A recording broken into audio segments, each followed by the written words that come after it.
And that kind of brings me to another question. It's a really serious question as we're interacting with people and we're checking in on them. And I suggest call 3 people a day. Just say, how are you doing? What's going on? And make them laugh. Bring joy to somebody else's life every day.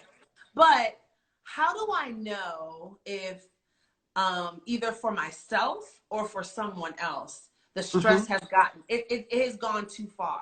It's gone, beyond what is an acceptable threshold. How do I know if I'm in trouble or somebody I'm talking to is in mental health trouble?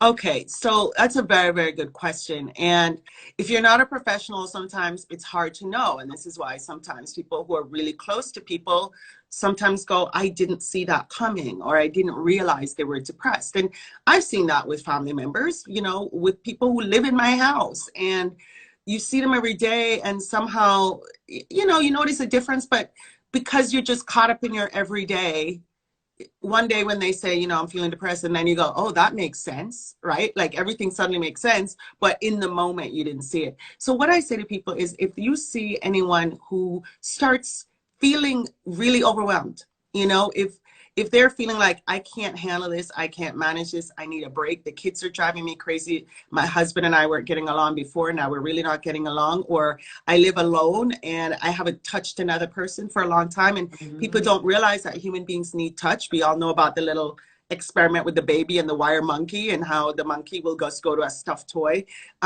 Human beings need touch. And so they're people that are also just going, if you were going through a hard time anyway, this is just going to exacerbate that hard right time, so we had people that had pre-existing mental conditions, right? Yes. So they were already having trouble. Listen, if you had anxiety before now, your anxiety is like, it's at 1,000. So what do you do? So I think one of the things to do when you were talking about yourself, and I think for people, is that one of the great things is that before all this happened, there was a lot of telehealth, which is mental health that's delivered the way we're having this conversation, right? So there's things like Talkspace and Better Health, and Ayana Therapy is a great one for African Americans and marginalized populations, because you can find people who speak your language, etc. So that's Ayana. There is also the Henry app, which is one for African American men.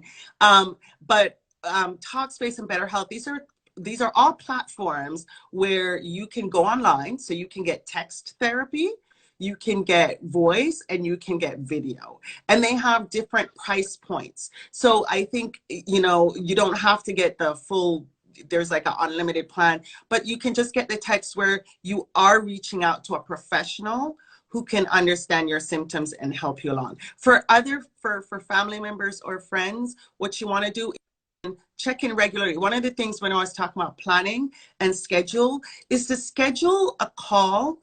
Like, say it's your mom or your kids or whatever, your siblings, say, okay, Tuesday at 7, or Tuesday, Thursday, and Saturday at 7, we're going to get on and we're going to talk, so that there's a schedule. And so that if you reach out and they're not there, to sort of go, hey, is everything okay, right?